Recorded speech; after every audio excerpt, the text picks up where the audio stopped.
Sport Integrity Week put on by Sega and powered by MasterCard. Very good afternoon to you. Ben Jacobs with you day for a 5-day event. The full schedule, incidentally, is on our website and you can follow us across social media as well. Just use the hashtag SIW for Sport Integrity Week. And another bit of housekeeping before we move on to our 3 CET, that's 2 GMT panel on global business pressing for sport integrity. And that is donations to Sega, a non-profit organization. And if you either sync up your phone with the Q code if you're particularly tech savvy, or follow the URL on our website and on our social handles promoted regularly over the course of the week, then what you can do is give a donation. We do, of course, appreciate that times are hard during this COVID-19 era, but nonetheless, if you wish to make a donation, big or small, it would be appreciated. And in doing so, there is a poll, and what you actually get to do is not just donate, but also pick from several options. And depending on how you vote, that will directly determine how the money is distributed. So please do get involved, and via the app as well, ask plenty of questions. We're aware that not only are our panelists experts, but many of you watching from all around the world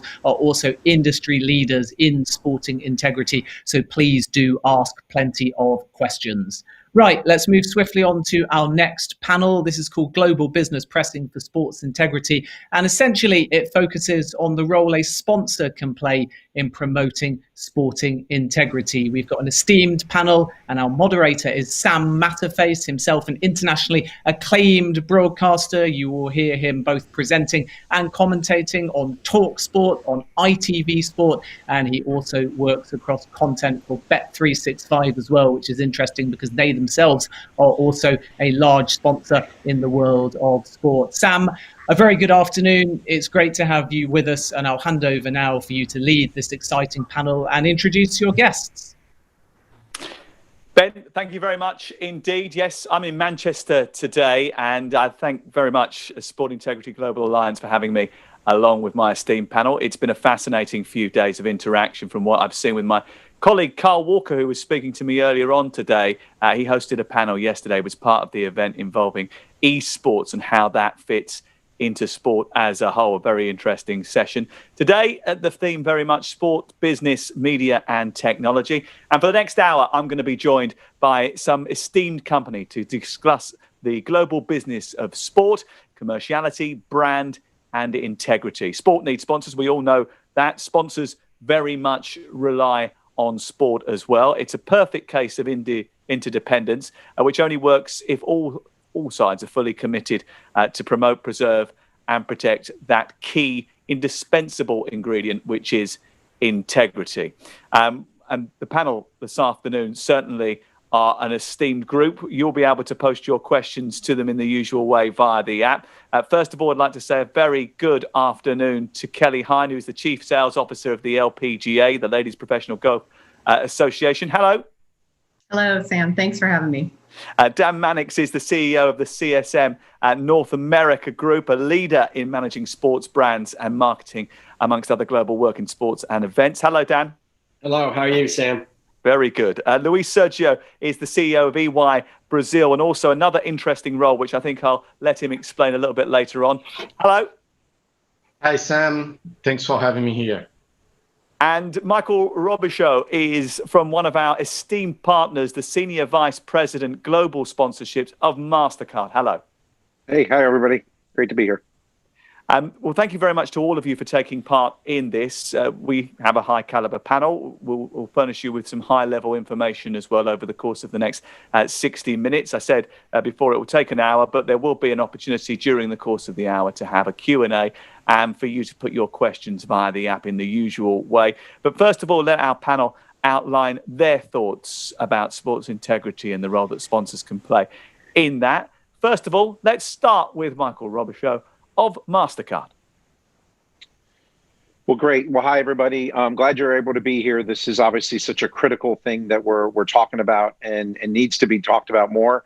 MasterCard has been involved since the beginning with SIGA. We have been involved over the years as a brand and as a company across a number of issues, starting back in the sort of early days, call it 10, 15 years ago, focusing on financial inclusion and making sure that everybody was somehow access to the financial network so no one was left behind. And over the years, that has morphed and evolved and grown and expanded to make sure we take on sort of all manner of issues that a brand should be involved in. And so as an opportunity like SIGA came across sort of our desk and we crossed paths, it was a very natural fit for us to take what we were doing sort of in the macro business space around business integrity and bringing it into this space around sports and what we are trying to do.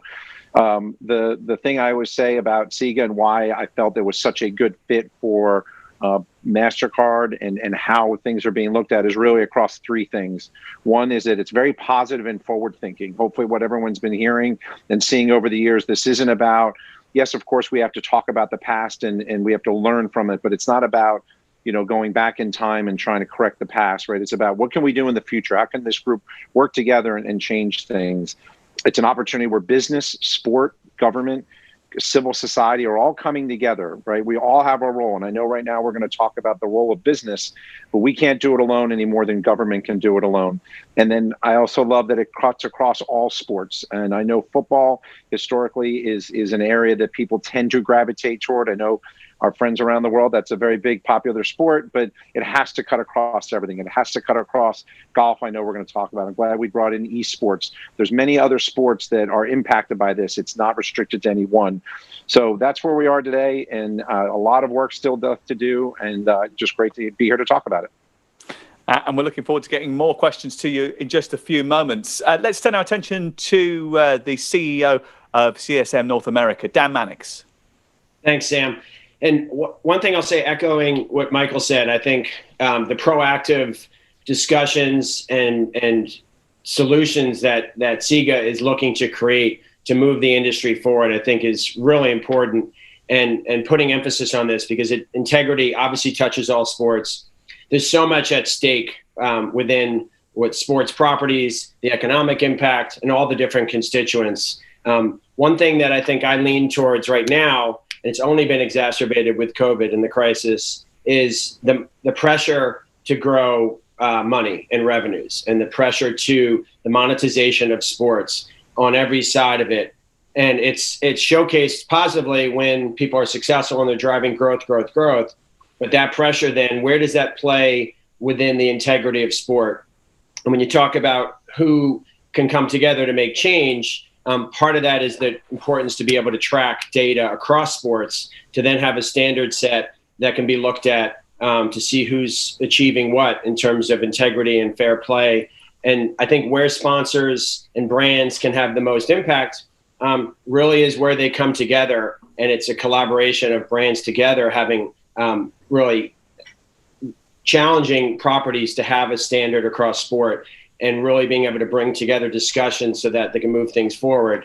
And some of that comes back to leverage. When a property has a short time frame in there and the need to bring in new sponsors, some of that dynamic comes in play, or the importance of hitting goals. But there's such an opportunity, I think, to come together because everybody wins when there's integrity within sport, and there's not some of the controversies that have hit almost every sport.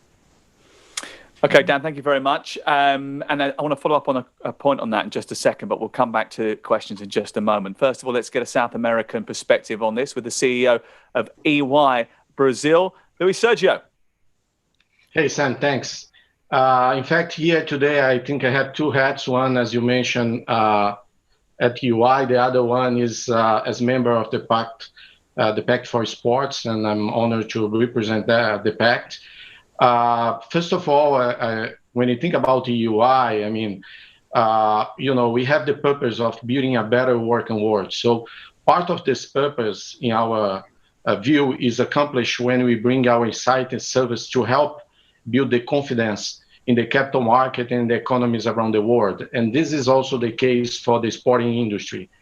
So on that, it was very natural for us to be part of this great initiative that was created in Brazil, that is the Pact for Sport, that was created in 2015. Like the SIGA, the Pact for Sport is a voluntary coalition, in our case, between the Athletes for Brazil and more than 30 sponsoring companies to provide self-regulatory tools that define good practice and governance, integrity, and transparency in sponsorship to sport entities. So what this members company, and they come from different sector. What is one of the good things about the sport to put together, even competing companies with one purpose. So they are working on improving the integrity on the sport. And that was also possible because we had very positive developments in our legal framework in terms of integrity. So we have an amendment of the law Pelé that help on the transfer of public funds to sport entities. And also we had our Anti-Corruption Act that also help to search more transparency with the private investments. So when we combine that and the work that we have, like with the Pact for Sport, where we had also another important development was the idea to create integrity rating for the sport entities. So we call that Rating Integra. We're going to be talking more about that. And that is helping also to improve all the governance integrity around the sport entities. So that is very important. We're going to be talking more about that. I think when you think about the companies and why they do it, the purpose, what they do, the how to do it, very important is with whom they are associated. And that is more and more claimed by the stakeholders. Thank you very much. And finally, here's the view from the sporting side of things. I think it's a good idea to get a perspective from that viewpoint as well. The Chief Sales Officer of the Ladies Professional Golf Association, Kelly Hine. Thank you, Sam. You know, as a property, we feel a tremendous amount of responsibility to uphold the integrity of our sport. And I think discussions like this through SIGA are really important to foster that open dialogue between the needs of all the constituencies, because that's really where the success, comes together. As a property, I feel like brands, do need to hold us accountable, and we in turn need to hold our athletes accountable, because the integrity of the whole sport ecosystem relies on that push-pull. And I think it's about shared values. I think, properties and properties and brands that get together have to share those same values in order to uphold that system, because they have a lot of choice. Brands, look at a number of things when making investments, and, sponsorship is one of the most visible things that their company does. And we need to protect their brand just like our own, and uphold that same level of commitment to them in order to deliver on their investment, because there's a lot of choices out there. So sports that don't put integrity on the front and foremost of what they do, they won't have successful partnerships. So I think that's part of the discussion today. Okay, thank you very much. One of the fundamental benefits and reasons for sports sponsorship is positive brand association. Sport provides the biggest and most accessible stage for global brands to vicariously engage with their audiences through shared experiences and values. So when the integrity of that is questioned, the validity of both the brand and the sport integrity also comes into question. Simply put, can and should sponsors do more to protect the integrity of sport through their investment decisions? Let's get into the debate then. And first of all, I wonder whether or not the panel as a whole could sort of go around and tell me whether or not you believe that because of the current climate that we are in rather difficult times in terms of sports participation, many sports have been denied certain levels of funding because there are a lot of things that are happening behind closed doors, and therefore you're not getting as much revenue through the door. Whether or not you're concerned that the whole COVID-19 situation might actually affect sporting integrity more than usual, and whether or not it's time to ensure that it is on the front page and people are talking about it more, to make sure that we don't allow it to slip during a time where obviously other things are becoming more at the forefront of most discussions. Michael.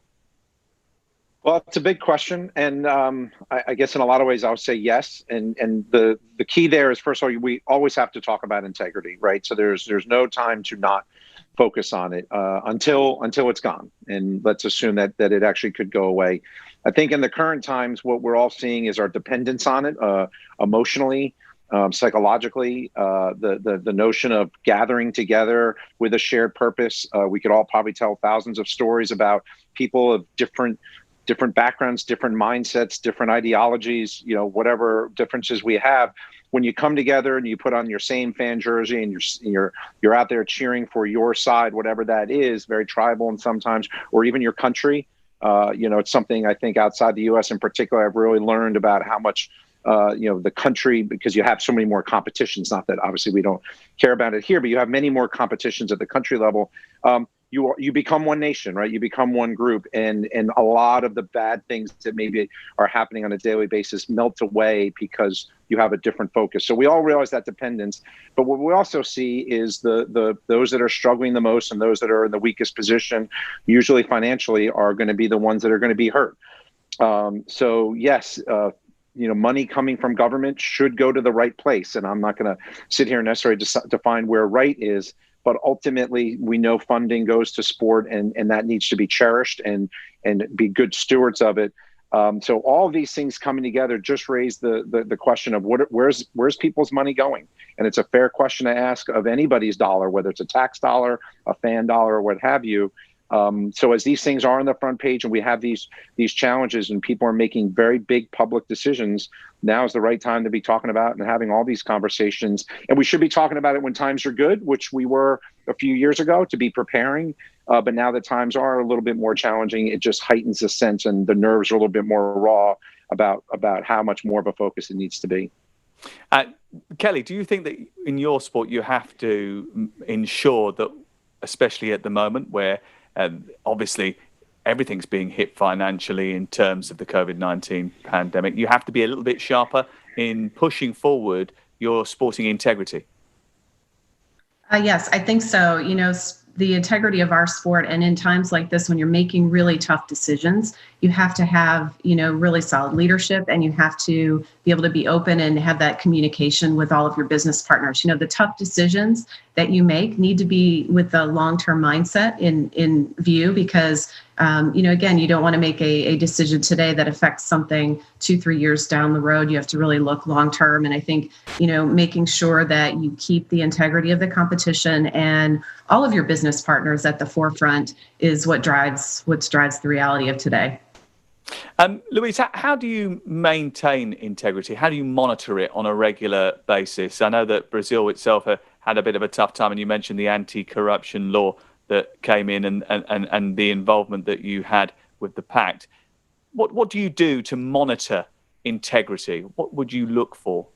Yeah, and I agree with Mike on the terms that also when you think about the COVID and the momentum that we have, that has worse the environment to corruption and integrity, not only to the sport entities, but also to the private companies. So I think when you think about that, on the other hand, there is the advantage that more and more, and with this crisis, that is clear for the companies that their purpose, their objective is not financial results on a short term only for the shareholder, but also to create long-term value. So when you think about that, and we have studies showing that the companies that foster integrity, they create more value. So I think the first thing is the perception that a mission to the companies and to the is to create long-term value. And you think about that, and looking to the sport with who you associated to, I think we have, of course, to have a good legal framework, but that the companies, they look to integrity not only to avoid financial penalties, but really to demonstrate the integrity in everything they do. So what we are looking here also, it's for the sponsors to be able to associate to the companies that are really raising the bar in terms of governance integrity. So the idea that we have here with this rating is one example, and there is two pillars here, Sam. One pillar is to rate the sport entity in terms of how they are in terms of maturity for governance and integrity. But the other thing is to give them a diagnosis about that and help them to develop and to improve in terms of those conditions. When you have that, and then you put the money, not only the public money, but the private money, where the good practice are going, then we create a case where we can start to distinguish the ones that are really demonstrate that in practice. So I think it is a combination of a legal framework, education of the society. I think the stakeholders, all the stakeholders, the fans, the consumer, are asking more about that. And the company, they understand that they are really responsible for their associations and how the third party that they deal with conduct their business. So I think when we have this environment, it's a ecosystem, then we can really improve the condition for integrity. Luis has raised a really good point there about long-term views. And Dan, when you're shaping the interests for clients or managing the interests for clients, how you mentioned to me earlier on about the pressure that all of the current situations that are going on bring financially on not only commercial entities, but also on sports institutions as well. How do you, when you're dealing with that pressure, convince people to take a long-term view? I think it's a matter of choices, and what Kelly said earlier, you have to think long-term. We look at it as like you have to have one eye on the present and how you're navigating through the current situation, which has only been exacerbated by COVID, and then continuously think about what's the long-term impact of the choices you make within your organization. Ultimately, there's financial goals that people have, and where things can impact integrity probably gets trickier with COVID because a lot of revenue streams have stopped. So then suddenly, whether it's gambling or CBD or cannabis or new assets, or is the line going to change where athlete performance and data is shared in a way? What if suddenly there's $1 million sponsorship at stake to share athlete data? Like what choices are made? And hopefully, or the best organizations aren't going to adjust their standards or values because of financial challenges. They're going to pivot and proactively plan for the longer term. And I think ultimately there's got to be ramifications. Tracking is great, but if there's major scandals in a sport, I think money talks. So whether it's like the Facebook advertising ban where companies come together, are you going to see major sponsorships leave sports when there's a huge scandal? And obviously there's a difference between Djokovic fair play hitting a linesman is very different than say the Astros and the World Series scandal. So then there's levels of what impact there has for sponsors and properties. But I think as a sponsor, the last thing I'd say is, you have to weigh your risk analysis. Like you don't see the LPGA in the headlines a lot for scandals because they have great, wholesome, high-performing athletes. So you have to weigh what you want your brand associated with. And there's always going to be scenarios where things come up where there's bad apples. But then hopefully as a brand, you're having a plan. And we try and, scenario plan for our clients is, proactive and then reactive, obviously related to things that happen. But part of it's the first decision strategically of who you align with. And Michael, brands do have to make difficult decisions at times. Can you give us an example of how you've had to react in circumstances where things have cropped up? That's actually great because the word react is something that it has kind of been at the forefront for a long time for us, is that no brand likes to react, right? We don't like to be in a position to have to react. That's a very uncomfortable place for us. We want to be very proactive. We spend lots of time planning and getting ahead of things. And as Dan just mentioned, risk management is a huge thing for us. So that's why something like this is so important, because we want to be part of the solution. We want to bring resources we can to bear. So I would say from a react point of view, yes, sure, there's been partners that have gone, maybe astray or have had some challenges. And I would say two things about that. One is that every brand has a choice to make at critical times, right? Do you stay in or do you leave? And as much as I know there's a lot of, desk pounding and, fan reaction or board member reaction, whatever it might be, that says, let's walk away. Let's get out because this is a problem and we can't be associated with it. And in general, I would say there are times that's true. If they're at the top-down leadership position or the tone is the word we use all the time, is not something that's conducive or fits our values, then absolutely, we probably shouldn't have been there in the first place, and it's time to go, because the tone needs to be set at the top. And everybody would say, oh, this is an important topic, and I've got my head of this or a head of social or whatever they might have. But is that a department, or is that truly a cabinet position that has a lot of say and a lot of influence on how things are going? And then the other problem I have, and I've said in the past about walking away, is when you leave, you really can't affect change anymore, right? Once you've left, you've basically said, I'm not going to be part of the solution in this case, right? You're not giving up. But what I like, and we've been partners down in Brazil a long time on some things. You ride the waves as if you're part of it. You can be in a room like this. You can be sitting there with a partner, and I can tell you any story that we've had a challenge. We talk right to the top and say, we need to understand what happened, why it happened, and more importantly, what you're doing. And in a lot of cases, unfortunately for the partner, these are very public things.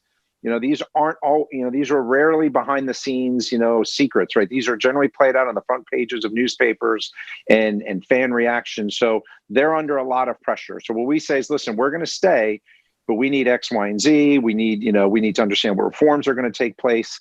And then the last thing I would say about that is, and I encourage every sport and partner out there, is, brands, not because we're so great and so smart, but because of the public trust nature of our business, right? We have stockholders, we have board members, independent reviews, auditors. There's things we've had to do over the years to deal with integrity, to deal with inclusion, to deal with diversity. Yes, because it's the right thing to do, of course, but also because of the very visible thing we had to do. So we have a lot of these skill sets. We have a lot of people that have a lot of experience doing these things. And what I've really been encouraged over the years is, let's connect those. Let's not keep a sponsor at arm's length and say, well, you're the buyer and we're the seller, and we'll call you later when we're going to send your tickets. No, we need to be integrated at as many levels as possible. Let's talk about how we audit. Let's talk about how we do reviews. Let's talk about our diversity programs and how we treat employees with inclusion. All these things we've got documented. We've got it written down. These are policies. Are they perfect? No. Do we make mistakes? Of course. However, we've been thinking about them in a lot of ways. And I know tons of partners now are coming along. But I would just say to all of them out there is that let us be a part of the solution. Let us partner with you, as opposed to just treating, as this sort of distant, kind of buyer-seller relationship. Kelly, is that the way the LPGA operate? And is there examples of where you've worked with brands and sponsors in partnership to develop how you deal with your people? Yeah, as Michael was talking, it definitely clicks because, in order to grow those relationships and grow the sport together, you have to understand not just the objectives of the sponsor, but they need to understand who you are and where you come from. So it's that shared analysis together and affecting business in a positive way that I think, really is the key to success. And it's trust. But it's that responsibility we take and being able to be used as a platform to help brands really convey that message about those shared values that we have together. So as Michael said about diversity and inclusion, we've worked with a lot of partners to really talk about how to make the sport more inclusive and what do we need to do together to grow the sport in a responsible way that really, is an opportunity for not just the brands to talk about how their culture is shaped, but also how the sports culture is shaped, because I think that speaks right to integrity. If you have a culture where your athletes completely are bought in and understand their role in growing the sport, that is the key to success, in my opinion, because, it's going to be synonymous then with the objectives you're trying to achieve with the brands. And Luis, with your work that you've done in Brazil with the Pact and the work that you're doing with SIGA as well, do you see that the fans appreciate that? Yes. In fact, and this is the beauty when you come together, like the athletes, the companies, the sporting entities, trying to do the right thing, because this is so powerful. And when I see here is really walk the talk, put the money where your words are. So the consequence, in addition to have a better environment in terms of the governance and the integrity, is for sure that we tend to be more high performer in terms of the quality of what you deliver. That means, and we're seeing, we are helping some, let's say, clubs also to improve their governance integrity. With that, they're bringing more money, and they're being able to invest better, and they're being more competitive. And that is really raising the bar for all the industry and giving more fun and to everybody. I mean, you really also change the experience. We talk a lot about the customer experience. So the fun experience is a different one when you have a better environment. So what we see, and I totally agree that this is not a one-man sport. This is a team sport. When we have the companies that maybe they have this common objective, and they love sports, but they want to bring the sport to another level. And when they get together, that is so strong. And the benefits, it's not only to, of course, the branding for the companies involved on that, but for the entire industry and for also the fans, that you're going to have a better experience. Are there some sports, though, Dan, where you've got a tribal nature of support? And I'm thinking maybe about football and some of the football clubs that are not too far away from me, where everybody thinks that they've taken so many different, Manchester United is one example, where they've taken on so many different sponsorship relationships, commercial relationships, that the idea that many fans believe is that it takes away the eye from the actual sporting event, and that actually they're more interested in cashing in. The idea that actually those sponsors play a bigger role in shaping and making the organization itself more progressive, more diverse, and taking it in a better direction actually might go under the radar a little bit. Do we need to work on the PR of the benefits of sponsor sporting institution relationships? I think there's an opportunity, and Michael mentioned the emotional connection with fans earlier. And look, more and more sponsors want to have unique elements of how they're creating value within their association with the teams because of that strong emotional connection fans have, whether it's the Yankees or Man U. And I think one of the opportunities, especially now, right, with everybody seeing that all these sports are a platform, and combined with their media partners and sponsors, can really have a positive impact, whether it's using stadiums as billboards or the voting initiatives that are happening from that. So there's such opportunities to use those platforms. So I think hopefully fans see when brands come in authentically and proactively work with their partners to now, it's almost a whole new asset in some ways, that you can be showcasing tangible initiatives that are positive for communities, and use these platforms. And really, I think the responsibility to use these assets and platforms that sports leagues and teams have for sponsors to stand out more. Because I think more and more, look, I know sometimes when we're representing a property, if there's the lack of clutter and being able to come together and own some initiative is powerful. And you can almost like call out, the 100 logos on a outfield wall of the clutter, that you're not going to cut through that. So I think there is an opportunity tied to integrity and tied to values, where brands can really come together with properties and create value for fans and the ecosystem that will end up ultimately getting more recall and value for the brands when they're associated with sports properties that have integrity. Michael, do you notice that some sponsors are less committed to this than others? I have. For sure. And one of my pleas at the end of today, I'll put out there now, is that we need more voices. We need more people involved. And it's not for anything other than to make sure that we've got all these perspectives. Emmanuel, if he were here, he knows, listen, we have the passion and we have the vision of a world without issue, and that we can go to every sporting event around the world and know that there's perfect integrity and that the youth are being protected and there's good governance. We have that vision, but we don't have all the answers, and no one will say we do. And anyone out there who thinks we do, or if we sound like we do, I'm going to say we don't. So I would ask more people from more countries, more backgrounds, more opinions to come forward and say, listen, I hear what you're trying to do, but I could look at it a little bit differently. And I have been surprised. There are a few few businesses and brands that I'm not quite sure why. And I certainly wouldn't say any company or a brand I've talked to doesn't think integrity is important. I just don't know from a corporate point of view. Maybe they're struggling from a corporate perspective.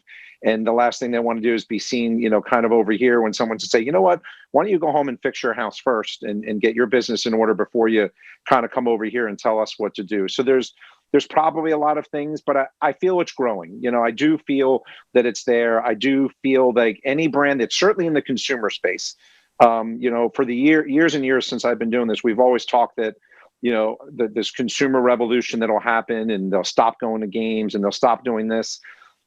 I think that's there, but you're never going to see it, it's unlikely that we see it sort of in a dramatic moment, right? It's not going to be an acute situation. What we're seeing it dissolve. It's kind of going away slowly. It's going away at a generational level, right? People that are growing up saying, you know what, when I was a kid and watching my parents watch this, it seemed like they were excited, but now they're not as excited. So now they're going off into esports or new things. So I think every sport would tell you that they've got challenges and they should be facing it.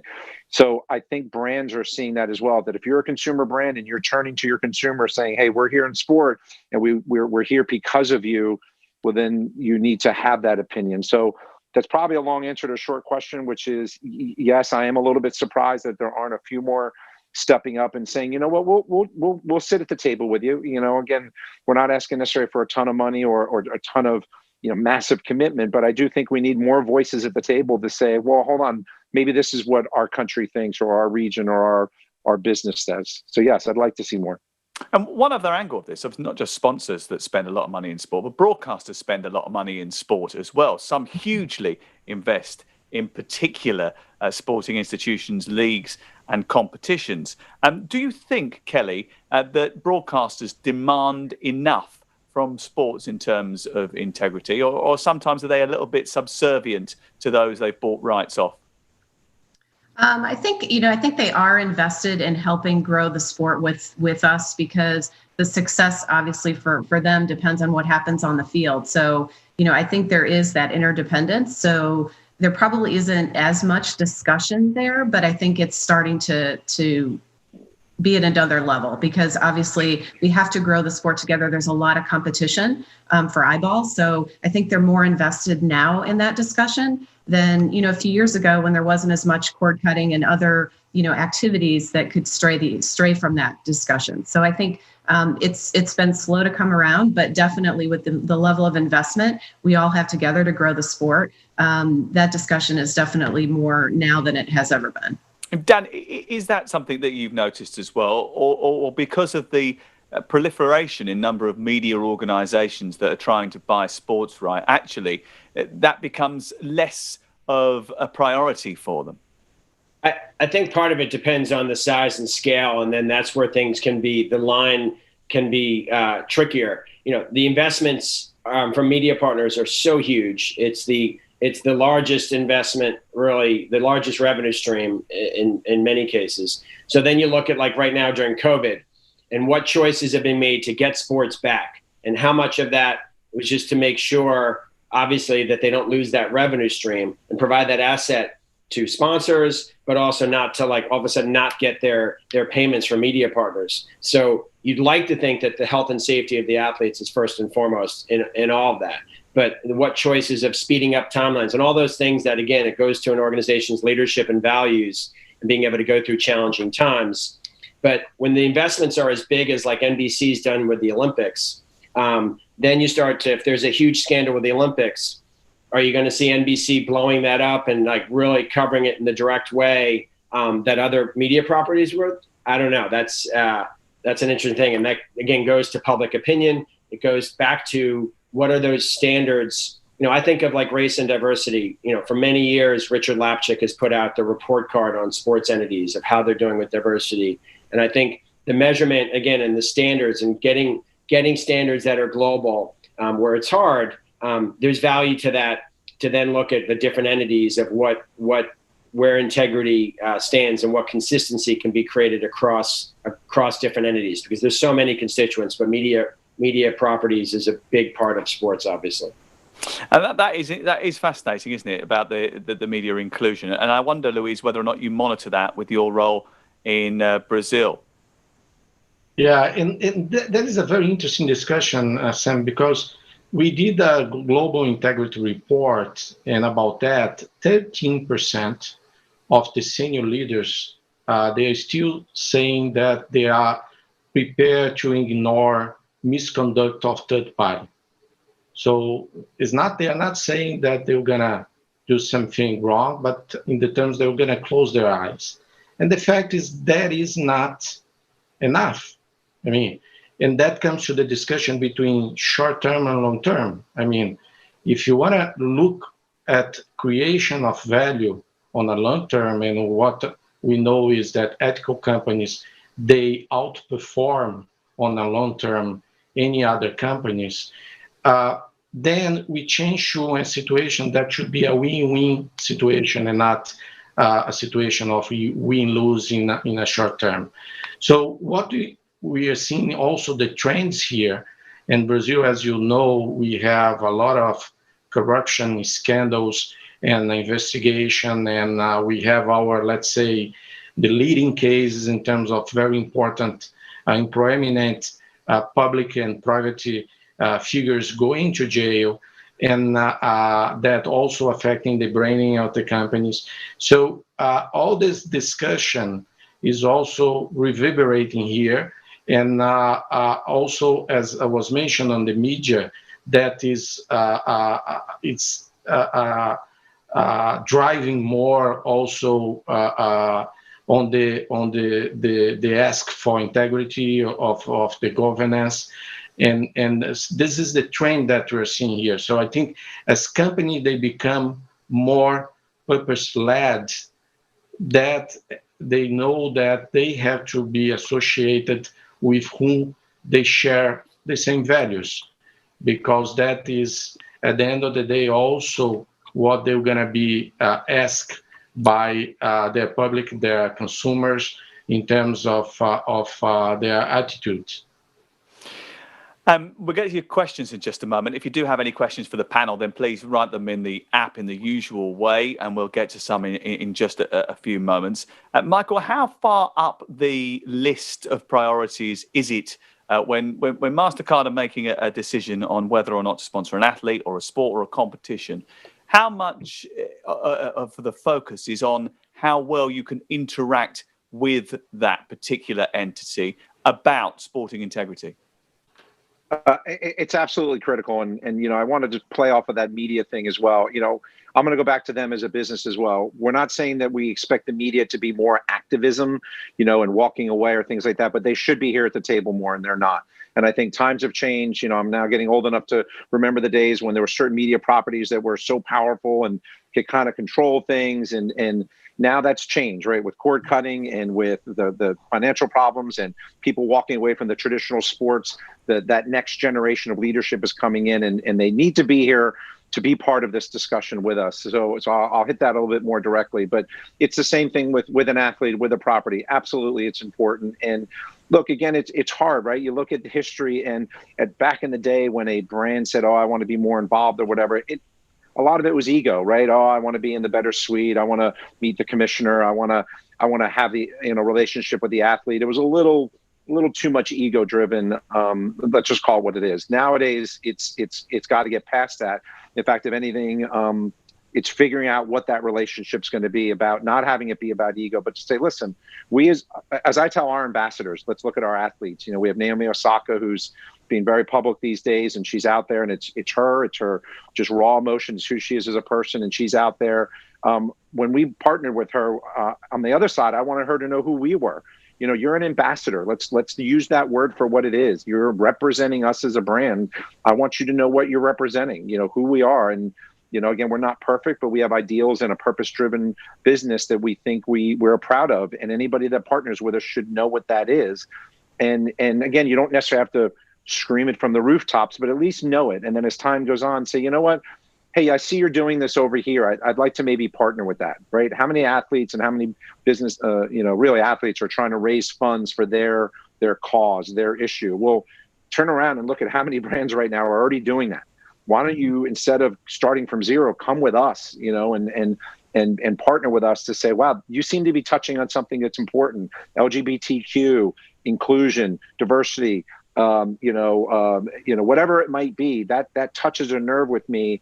I'd like to be a part of that. So it's critical that on both sides of the conversation, we need to know what they stand for, whether it's a property or an ambassador, because as they go off and live their life and have their business, we need to know where that's going to generally go. And I'd say it's the same for us. We have a responsibility, and they should ask us. It should be part of the conversation. Who are you? What do you stand for? Are you just a for-profit company? Do you have a purpose? Do you have goals? Do you have things that are beyond just making money? And those are conversations we should all be having in this day and age. I think they're happening a lot easier and a lot more openly, and that's a great thing, I think.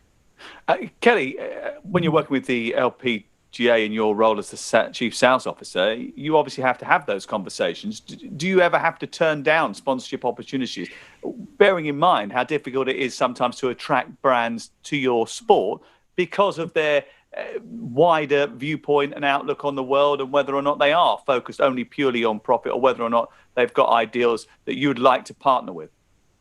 Absolutely. I think the good properties really look at that and, you know, are open and honest with those discussions. I think, you know, I've had conversations where I've said, we're not the property for you if this is your goal. You know, it's not transactional at all. It's purposeful. So I think that's the difference. As Michael said, you know, when you join together and you have that shared purpose and you can really enact change, you know, a good example of that was just a few weeks ago, you know, MasterCard and our partner AIG with the Women's Open. You know, the venues that the LPGA players will now be able to be played on, we can't get there ourselves.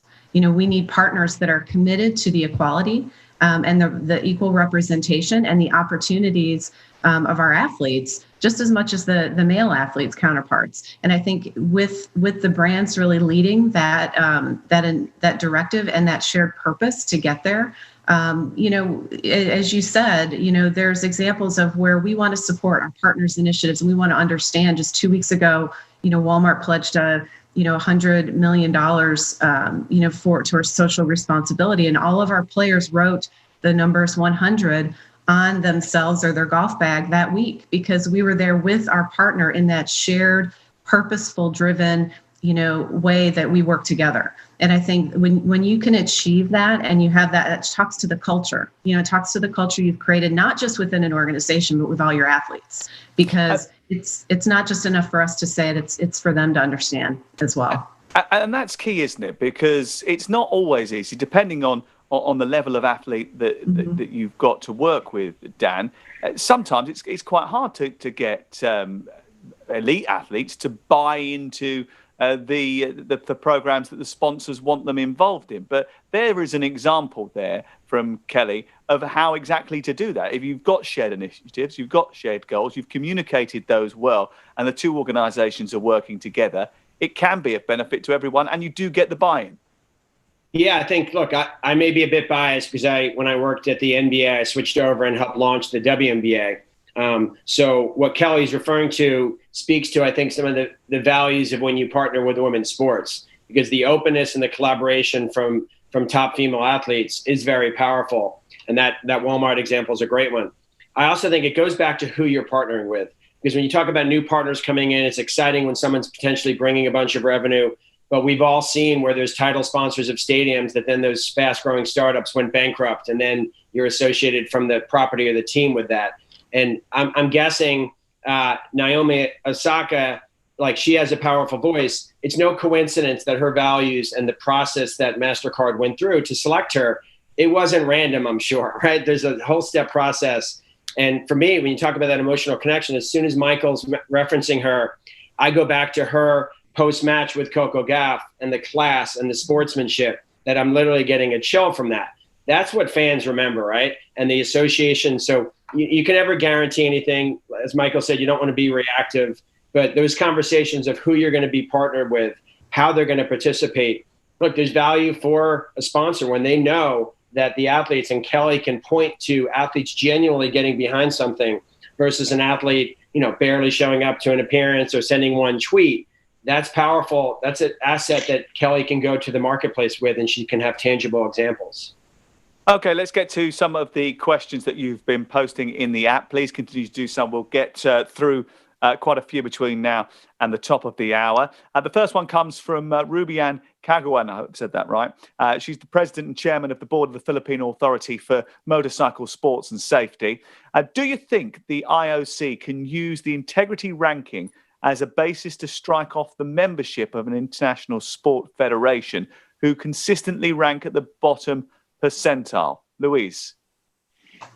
Yes, I mean, the whole idea about having the integrity rating is exactly that that you're going to help, again, in two pillars. One, they're going to help the entities to improve the integrity and the governance, and that you're going to give the right visibility for the sponsors where they should drive their money. In our case, for instance, we have a commitment that all the sponsors that are part of the for sport, they're gonna drive, when we have the maturity of the rating, their funds to the sport entities that apply to that and have the right governance integrity.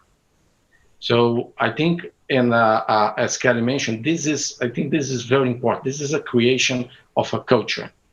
So how we foster a culture where we have our individuals, our business culture, but how we can come together and create a really culture for the industry about transparency, honesty, integrity, and governance.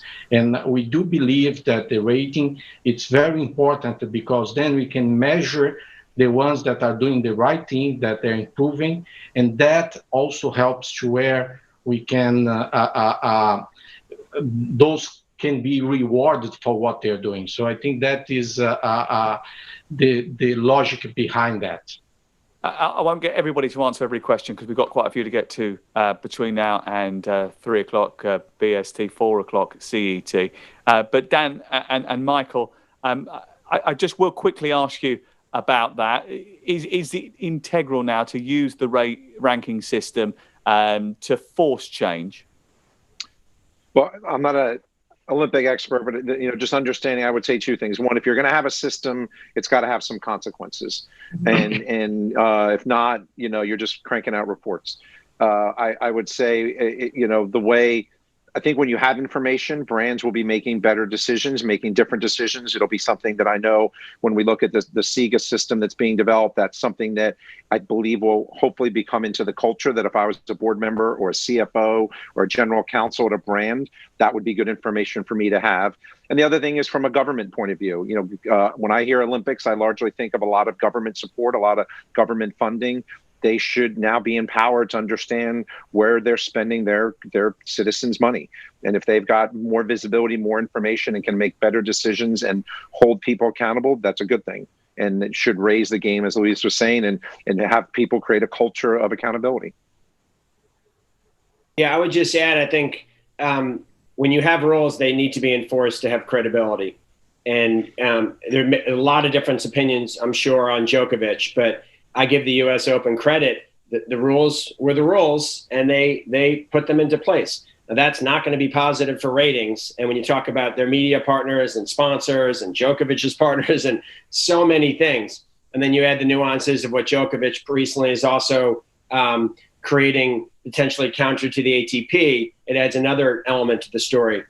As it comes to the Olympics, I think we've seen it, right? The bidding process has changed tremendously. Fans and communities are having stronger voices. In the States, Boston was going to be our choice to bid on the Olympics. And then the public opinion was they didn't want it. So it moved away from Boston. So I think there needs to be standards. There needs to be a process for arbitration and communication. But if there's a consistent element of corruption or not integrity being followed that are agreed upon standards, it only has credibility if it's enforced and if there's a process to then have communication with it. And then ultimately, depending on the scale of it, where partners can have an impact on that. And as Michael said earlier, be a part of the discussion early on, proactive for solutions, not just reacting to whatever the property or the IOC or whatever the large organizing body says. And Kelly, this is a bit of a departure from the original question, but Dan brought up the Novak Djokovic situation and the decision by the US Open to expel him because they had no choice. It was in the rules, but that is going to have an impact on the tournament as a whole. As a governing body, that's a tricky one to try and deal with, isn't it? Because the impacts are longer term, and you sort of rely on the commitment of your sponsors and the brands you've associated yourself with to sort of support you in that situation. Absolutely. And it does really go back to the integrity of your sport. You know, golf inherently is a very, very high standard for play. You know, you actually call, things on yourself. You can't have a rules official everywhere. You do have a lot of rules officials to be sitting at home on television. So you do occasionally get those call-ins, and we've certainly had our share. But I think if you stand by your values and you make those decisions based on the information that you have and the integrity of the competition, everyone's going to stand behind you with that. And we've had number of things that you learn from each one, and sometimes they do lead to change. And we've had those situations too, where it's been a tough decision, but it's opened the conversation for maybe the need for a rules change. So I think you have to be open to that dialogue, not shy away from it. And your partners are going to back you up because you're doing the right thing for the competition. I'll throw this one down to Louise. A question from Kiernan Schindler, who is the Director of Partnerships at the Ladies Professional Golf Association. How does politics play into the integrity of sports, and what will be the long-term effects of where people stand on certain issues that affect athletes and the game? Yeah, I think it's, of course, the first thing, we cannot distantiate from the politics. I think if you create gaps, this gap is going to be fulfilled maybe in a bad way. So I think we need to be proactive on those discussions. And you take the example of Brazil, and despite the party that was in the government, but was very important to have the improvement in the legal framework.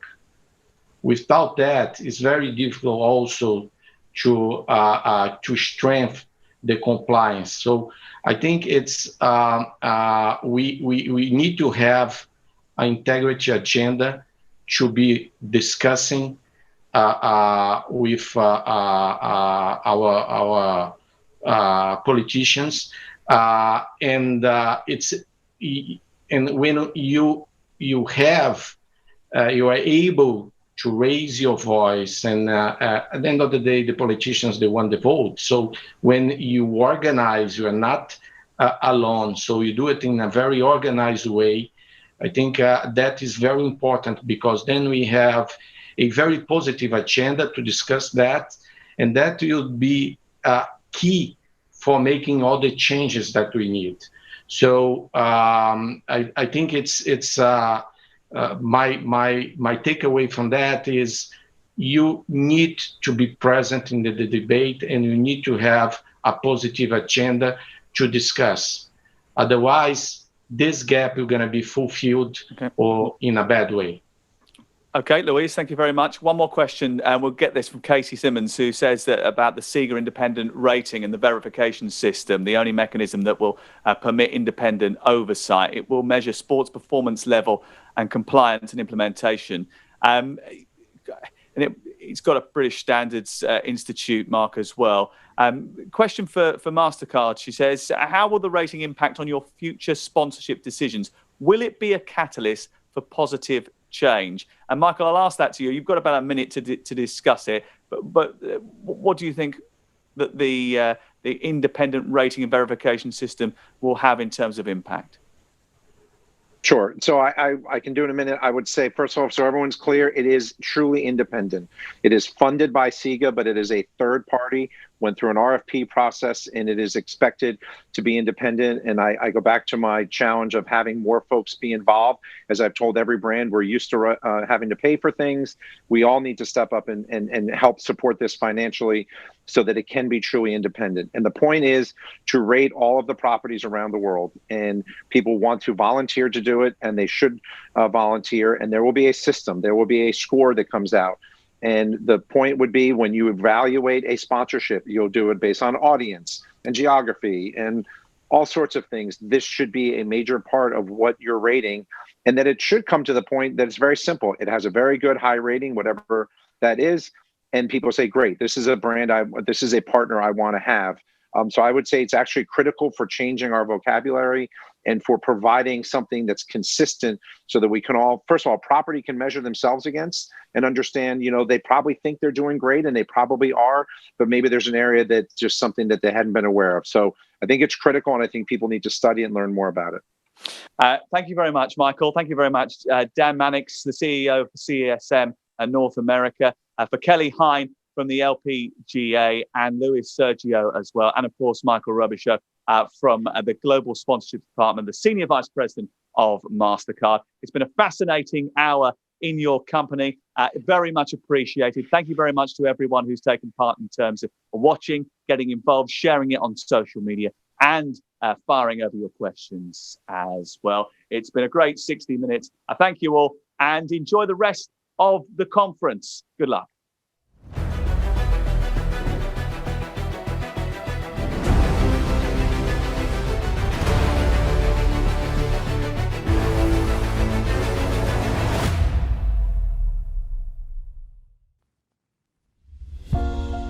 Hello everyone, and greetings from Budapest, Hungary. Hello from Kosovo. My name is Jerice Cologne. My name is Luisa. I'm Ian Smith. Cameron Casolas. Edwin Moses. My name's Aku Sheikh, and I'm Head of Standards and Integrity Services here in London, England. I'm Senior Manager of Member Associations Governance Services at FIFA. Integrity is the bedrock of all competitive sport. Without it, there is nothing. By definition, it is the quality of being honest and having strong moral principles. Integrity is surely one of the most significant elements in sports. As a cricket umpire, one of the most important tasks for any umpire is to make sure the decision making is as efficient as possible. This can only be possible if umpires work with integrity. Perhaps now more than ever, we recognize the importance of this vision for sports and the need for integrity in every aspect of sport. We are a member of SIGA, and not only because we believe in integrity in sports, but to the fact that we believe in coalitions and collective efforts to achieve change. We all know that sport is one of the most powerful things on the planet for bringing about societal change. And we all want to be part of that, and we want you to be part of it, and we absolutely all need to do it together. This is a task none of us can achieve on our own. It is one that all of us must achieve together. I believe that together we're stronger. Together, united, we can effect positive change by developing and promoting integrity principles and values. I would like, first of all, to praise SIGA's leadership in the persons of its chairman and its CEO for having had the courage to organize this event under the current circumstances. Thank you to SIGA for the work that you do for sports integrity and for the example your independent rating and verification systems for the world of sports. Organisations such as SIGA, who are there to make standards better and to uniform all the standards throughout the industry, are needed. SIGA is unavoidable and unrivaled organization with unrivaled role in the field of integrity of the sport. I think this first Integrity Week is very important. ISST is proud to be associated with the SIGA movement. I am proud to partner with the Sport Integrity Global Alliance and participate in this year's Sports Integrity Week.